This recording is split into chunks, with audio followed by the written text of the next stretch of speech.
Hello and welcome to West Underground. Today we have none other than Cassidy Paris joining us. And let's just start off by asking, who are you? Hey, I'm Cassidy Paris. Thank you so much for having me on the podcast. I appreciate it. I am a 18-year-old singer-songwriter guitarist based in Melbourne, and I just have released my new single, Wannabe, and an EP as well called Flirt. The EP is not out yet, is it? It is. It is. It It was is? out last Wednesday. It was released, so I'm super stoked. Oh, wow.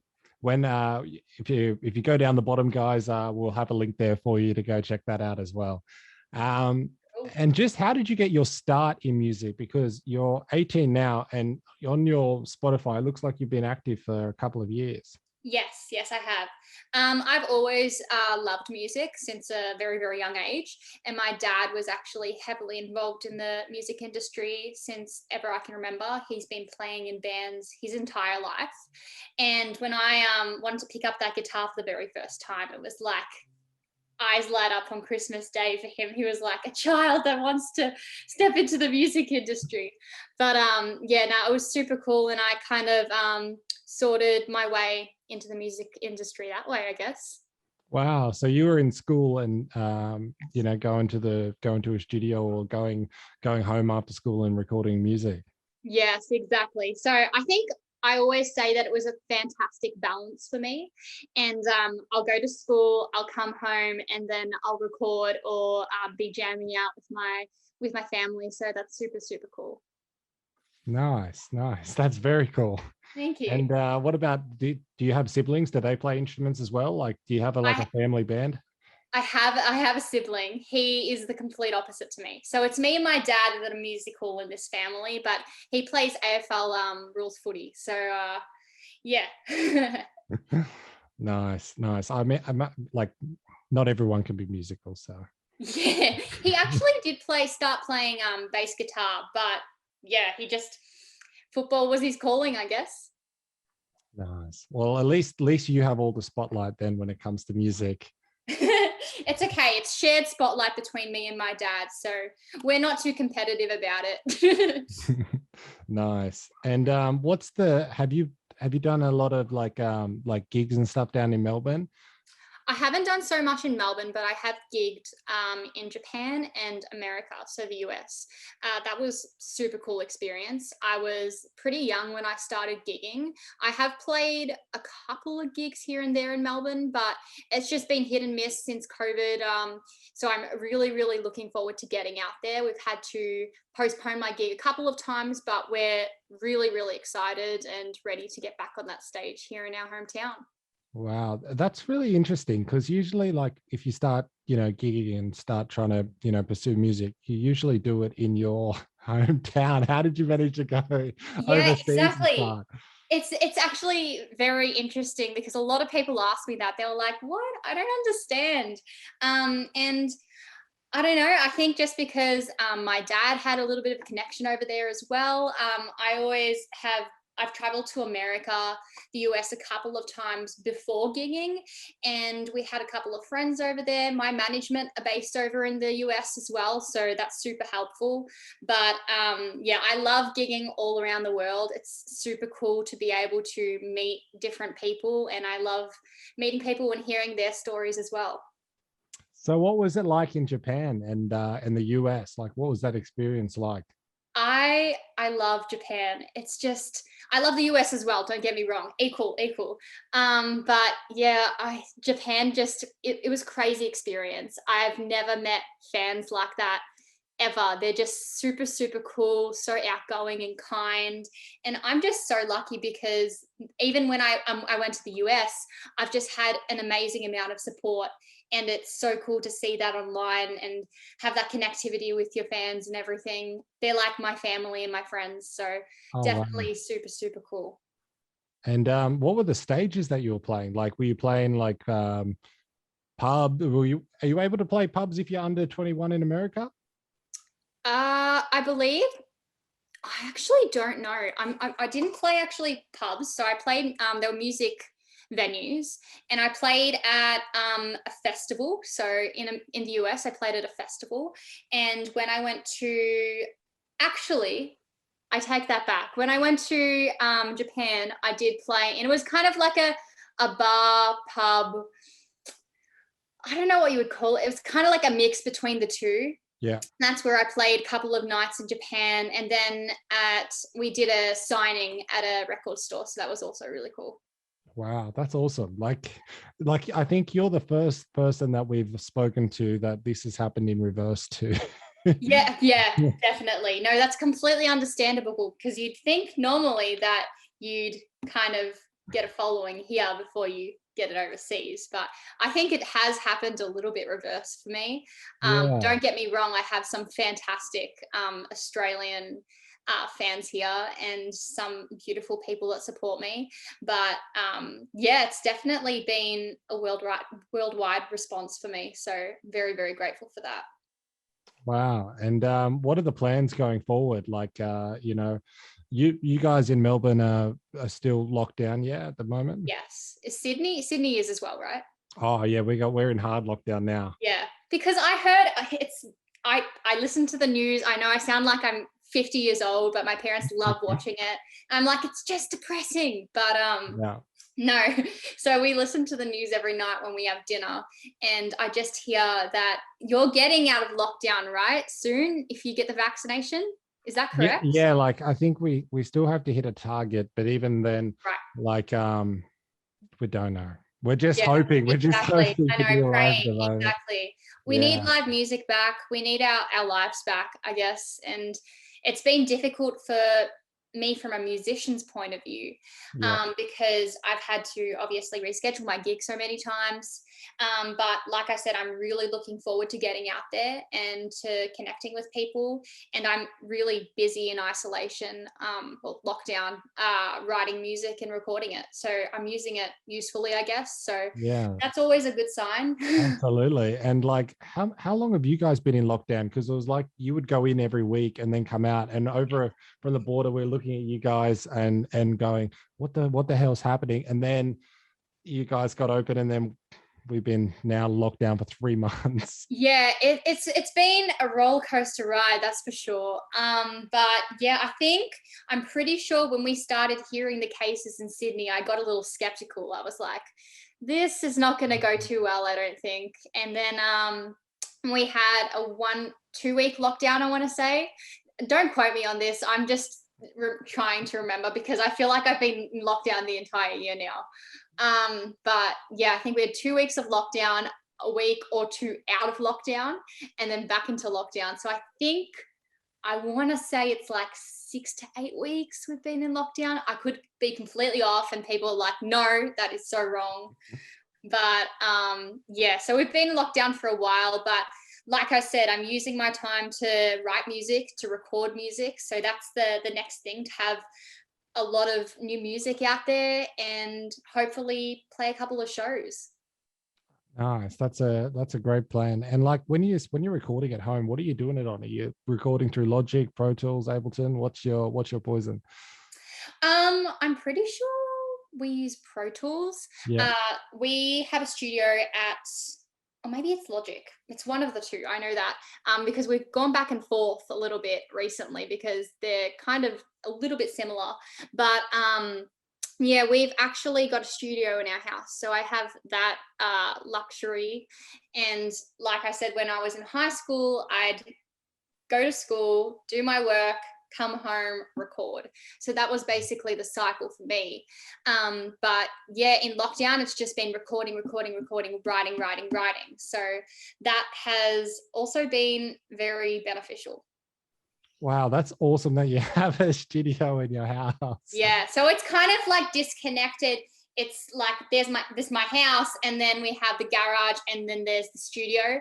That was one thing that my dad, when we were building this house, he was like, I need to have my own studio, because we need to be writing music and recording music all the time. And my mum was like, fine, you can have your own studio, I'll bend to you there. But yeah, so I'm very grateful for that. But we've been in the studio. I've been in and out of other studios as well. So I've recorded with Andy Shanahan from Roxas, ex-Roxas, before, and he was super cool. I also have a producer in Canada called Paul Lane, and he produces all my stuff. And yeah, so I worked with a couple of cool people, which is awesome. No, that is awesome for sure. Like, I think it's just you have quite a unique journey so far. Like, this is really interesting just to see your kind of unorthodox journey. But yeah, and Paul, are you still in the chat? You've been very silent. Yeah, I've been trying to jump in as usual. You know me, try and jump in. Hey, But Paul. Hamish has a lot of things to say, so I'll just wait for him to finish. Just on the music side of things, do you have a process in making songs, or does it change on what ideas come first? It definitely does differ for sure. I think that every song, it kind of depends how you connect to it, what kind of song you're writing. Like with my latest single, Wannabe, I actually came in with the concept, which I actually don't do a lot of the time. Normally I come up with the chords or the riff or something, and then I'll bring that into the writing session with Paul, because we co-write together, and that's super cool as well. But Wannabe was different in the fact that I knew what I wanted to write. It definitely defines my entire high school experience, that song. So I knew what I was going in with, and I knew kind of what vibe I wanted to go for when I was writing that track. But yeah, it's kind of like a back and forth thing as well. Sometimes it's not, depending if Paul is actually in Australia with me. So Talk About It, my first single, we actually wrote here in Australia, and that was a super cool process as well, but different, I guess. Wow. And is it music or melody for you? Like, how do you prefer to write? Like, do you like to, do you think about the music first, or do you think about the, the melody and the lyrics first, and then kind of fill the music to it? What's the process? Again, I think it's a combination. Like I said, I came up with the actual concept Wannabe, like that was the word I came in with, and obviously the ideas kind of spanned off from there. But we always we start off with chords, and we, like most of the time, that was very, very interesting experience because I've never written like that before, but I am happy with the final product, very happy with it. But yeah, normally it is like the chords and the melody, that's what we'll do first. Yeah. And then we'll go in and kind of see where things go with lyrics. Yeah, cool. I always love asking that question and just seeing how, everybody does things different, because definitely. It doesn't seem to be like there's one straight road to getting a song. Yeah, not at all. And I think, like I said, it's like you said, sorry, it differs between artists. And whenever I see my dad writing songs, he writes songs like that. But then I speak to Paul, and he's written songs like just lyrics and lyrics and lyrics, and then gone back and written the chords, which I think is very interesting as well. Yeah. And also, like, one other thing I wanted to touch there, like, what was high school like? If you're doing all this outside, and then, like, imagine you would have been doing music at high school, and when the music teachers are kind of like telling you what to do, but you're also doing this outside, how does it work? It was definitely a weird experience, high school, to say the least. A lot of people really didn't understand what I stood for, and I think that was an interesting experience in itself, because it's the old Joan Jett story, like girls can't rock, and I think that I really tried to challenge that with what I was doing, and a lot of people didn't even know who Joan Jett was. So that was, and I was listening to things like Dio and Def Leppard, and I loved AC/DC, and they were listening to other things, which is cool, but a lot of people didn't understand it. And they were like, what is this girl doing? I don't understand it. People would mock me, and it was quite challenging at times. I won't sugarcoat it, but definitely music, and it's going to say, as cliche as it sounds, music did help me. It was my medicine. Wow. And and what were your music teachers like in high school as well? Like, I don't know how they do music in Melbourne, but at school and stuff, like, did you, were they trying to get you to sing other stuff, or were they just letting you do your own thing? It's interesting because I actually went to a school, we chose that school because it was very music based. I Yeah. say that with quotation marks because I don't really think it's actually very sports based. Like I had the head of sport tell me when I wanted to go on tour that they only make exemptions for athletes, which I thought was a very interesting comment to make. And I got very fed up with that school very quickly. But yeah, adding on that, I think that my music teachers, they were always supportive when I spoke to them about it. However, they definitely had that like direction. Everything was jazz based at my school solely. And I don't think that school wasn't very inclusive of different pathways of music. They didn't really understand it. And again, that's cool. If you love jazz, I am not hating on jazz musicians. I think they are the most talented musicians ever. And they're just different, you know? Yeah. Yeah, that must have been a strange conversation, like Oh, seeing it the was. teachers and go, Definitely. I remember going in there and sitting down and saying, hey, I'm going to go on tour and I'm going to be there for this long and I'm playing these dates. And it would be really cool if I could do schoolwork from, because this was when I was in year 11. This wasn't even when I was in year 12, because COVID happened, obviously. And it was definitely very funny when he came out with that comment because my mother's eyes were like, what is going on? And I went home and told my dad, and he's like, that is like pure discrimination. So we were appalled, really. yeah, you would think that the school would be like, go I know, go you'd for it. think that they'd be inclusive. And I had an awesome media teacher called Mr. Dosser, and he was like, I'm going to fight this for you. You're going to get there. You're going to be playing in Japan. And it was just super cool. So I had awesome teachers like that. Wow. Just And on the Japan and America tour, did you find the crowd experience different in different countries? Absolutely. I think it depends on who you're playing to, and obviously you're going to experience different crowds regardless of what country you're in. But Japan was definitely different. I think that I don't know, Japan is just a completely different vibe to any other place I've played in the world. They're so bubbly and they come up with, and they're so passionate about music as well. So, and sometimes, obviously, with the language barrier, it's a little bit difficult to speak, but you can just tell that they're so into it. They're so connected to the music. And that's what I thought was so cool because I was a little bit nervous going up there because they always say that Aussies speak so fast. And I think we do speak fast. Even Americans say that to me. They're like, I can't understand what you're saying. You're speaking too fast. But yeah, definitely very cool in both places, the US and Japan. And hopefully I actually have booked a UK tour next year in November. So I'm playing a couple of dates there and that'll also be a really cool experience. Yeah, I was told the American countries, because they got the language barrier, they listen to the music and they love the music more than the vocals. And a great example of that is that they love Led Zeppelin so much because their music is so good, even though they can't understand the English. Yes, yes. I've actually heard similar things. And I think that it's so cool that they can connect to music. And that really shows how strong their connection is, I think. are we talking about America here or Japan? The think Asian Japan. countries in Oh, the general. Japan. Yeah, Yeah. yeah, I was going to Japan. say American. Surely No, not Japan. understand. Oh, okay. That makes a lot of sense. But Japan, does it have like a big kind of rock scene? Like, because every time I watch, any documentaries on bands, they go over to Japan and they get the Beatles treatment. Yes, Japan is huge for rock music. I was blown away the first time I went there. I actually went there with my family on a trip before I had been on for musical reasons, obviously.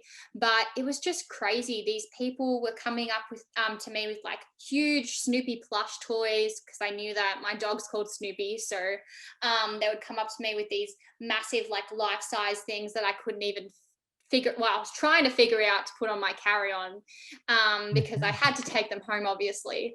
But yeah, it was just mental, and I was so buzzed out to see like things like my favorite record stores, and they still have that there, which Yeah. you can barely find those in Australia. Do you like, so in Melbourne at the moment, have they got a lack of record stores? I mean, there are a couple? occasional ones, but like I said, there are very few that still exist. Even when Yeah. I travel to the US, I travel around and try to find the best ones. But yeah, we've got a couple, but again, it's not like 1980s, that's for Yeah, sure. yeah. And like, where did you go in America? Like,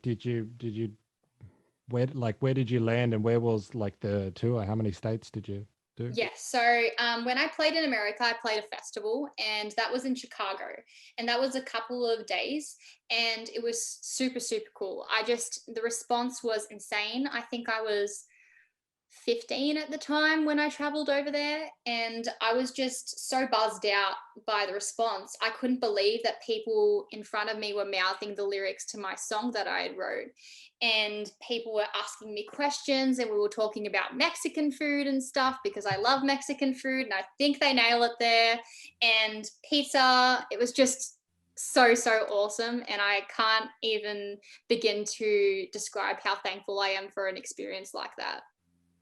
Wow. And like, how do you go back and like suddenly sit back in a classroom after that? It's definitely interesting because when you're obviously doing something like this, people will scroll through your like Instagram feed and be like, huh, she's there today, she's doing this. And then you go sit in the classroom and people treat you the exact same. It's so, and I want to be treated the Yeah, exact same. Definitely no like harm in treating someone the exact same that you did before, because I think it would be completely crazy if you didn't. But yeah, it's so funny. I got a couple of weird looks in high school, like when you walk past, they're like, I'm not sure about that girl. But yeah, sometimes I had to rock up to school with like full face of makeup because I would be like gigging or doing something after school, and people would be like, she's insane, and I'll be like, yep, I agree with you. Yeah.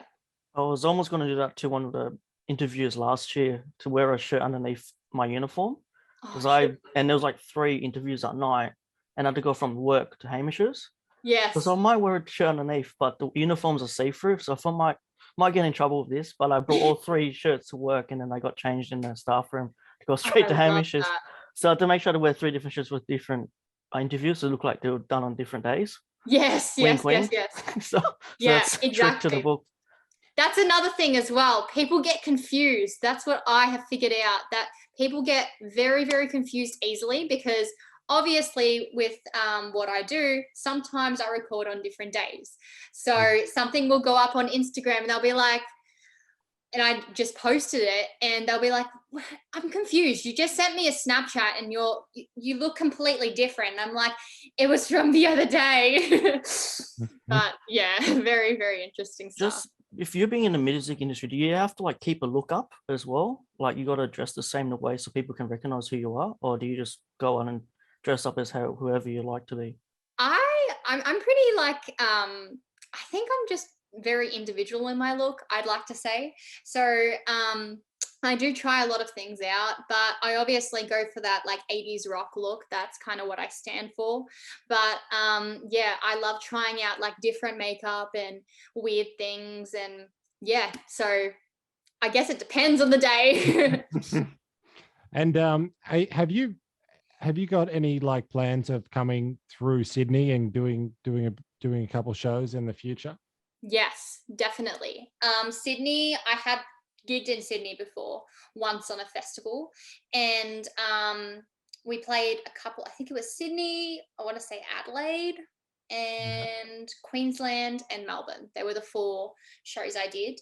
And yeah, so I do have plans to come to Sydney. I have plans to actually do like an Australian tour eventually when it opens up and we're allowed to actually fly legally. But yeah, so that's very exciting as well. We just want to get out there. We want to play gigs. We want people to hear our music. Wow. So like, did you have any kind of like starting with little crowds, or has it just been straight to kind of bigger crowds? Oh, Like, definitely you start off with little crowds. Yeah, and sometimes it differs depending on what you're playing. If you're playing a festival, it's going to be a bigger crowd. If you're playing a solo headlining show, it also depends on where you're playing, because I have some places that don't know me as well, and I have some places, oh my God, my dog just barged in. That is completely embarrassing. Hi, Snoop. That was really kind of you. Opens the door with his head. That's going to be really, really cool in the interview. But yeah, so I think it kind of depends on whether you're known or not, I guess. yeah, wow. I just wonder, like, because you're quite young now, so I was just wondering, like, what was it just from here to here? Not much of the because you hear so many stories, and it's like of people playing to doing the shows where no one's there, but it seems like you've had a pretty steady run, and like so I was wondering if that was daunting for you for the first time, like walking out to a festival of people. Oh, definitely. The first time I actually played a live show, I think it was, no, I'm trying to think if it was Japan or the US first. I want to say that it was Japan. So I did Japan dates first, and they were smaller crowds.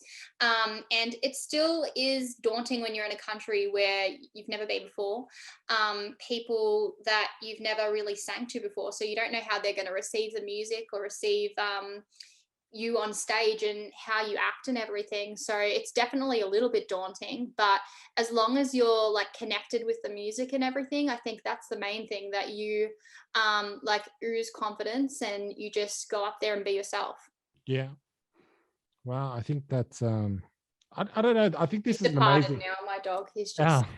He's left the scene. Nice. You just wanted a little cameo. Yeah, exactly. That's all he wants. So where do you want to be in like in the next couple of years? Where would you like to see yourself go? Uh-huh. Again, a siren going off. This is going really well, guys. No, I'm We can't joking. hear the siren, so I'm glad. But yeah, it's definitely a big question. But I just want to see myself happy and healthy. And I think that music is the way to keep that going for myself. And I want to see myself out on a stage. And yeah. I hope that, fingers crossed, that everything goes well with vaccinations and everything, and we can get out there again, because it has been missing for a while in Australia. It's been missing everywhere, but places are progressively starting to open. So it is exciting. But for us, I think we all just want to be out of lockdown, don't we? Yeah, for So sure. crossing my fingers that that happens soon, and that cool things continue to happen. Nice. And is everyone in Melbourne, like, just this is very off topic, but is everyone in Melbourne Mhm. getting vaccinations? Because I've heard that there's been problems and there hasn't been enough for Melbourne at the moment. Yeah, so I think that, I'm pretty sure from what I've heard, that vaccinations are quite low in terms of them getting the vaccines over here, because I think we were running out at one stage. But from what I can see, it's been pretty positively received. I think most people that I've spoken to want to get vaccinated, and I've had my first shot and I'm due for my second shot soon. So I'm very excited and to go get that. Yeah. But yeah, I'm pretty sure it's been pretty positively received. I guess you have groups of people that are not going to want to, but that's, again, Yeah. choice.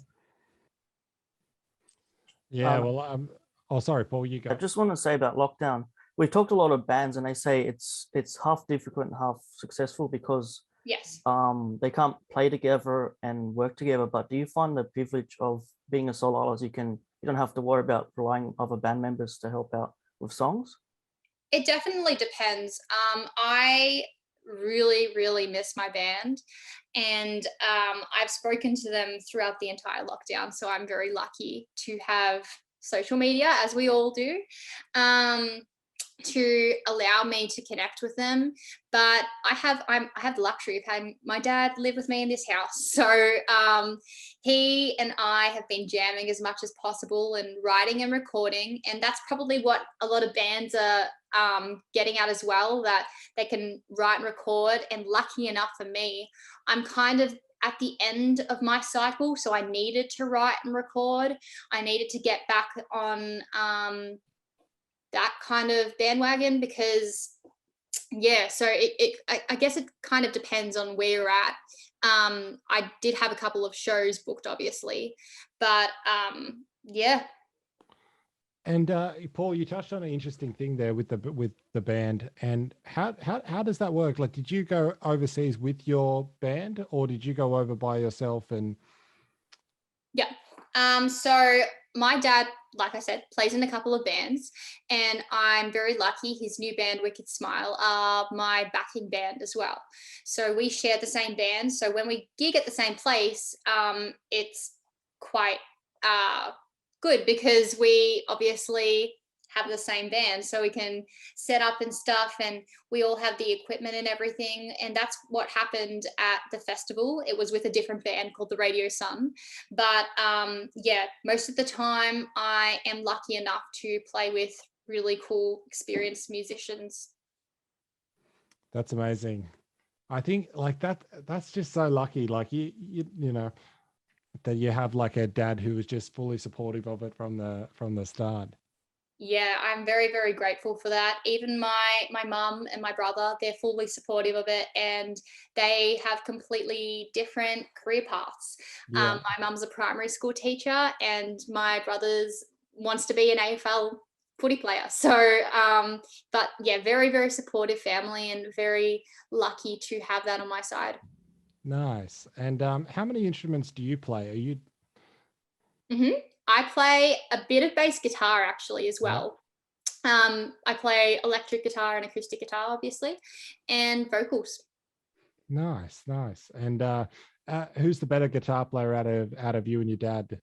My dad. Your Definitely. I'm vocals is my focus.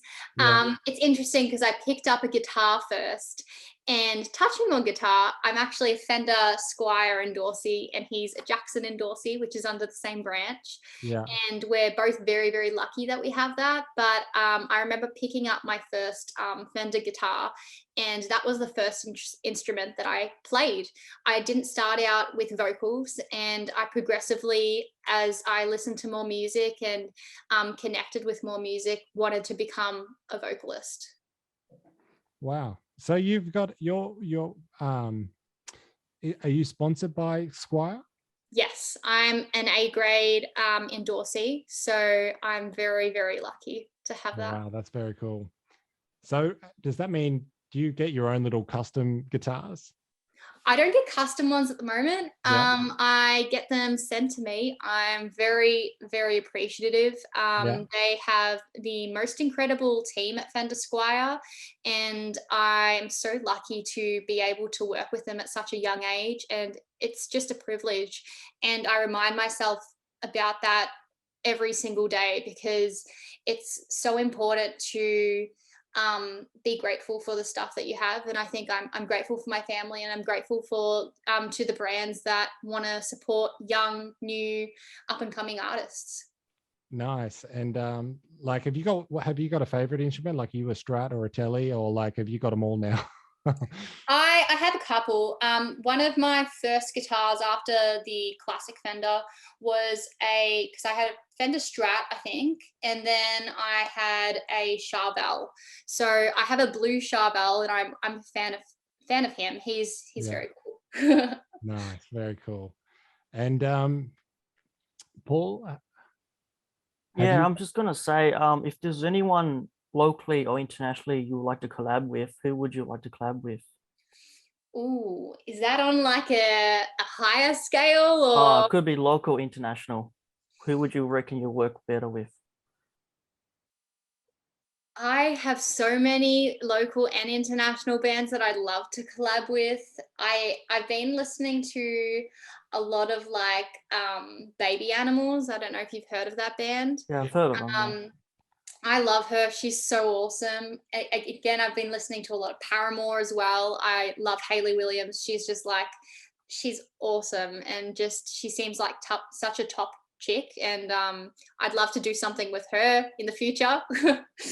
Yeah, would you do like an album with like multiple artists as well? Because you know what, Elton John's got that new album coming out when he's collabing with other people. Would you do something similar as well?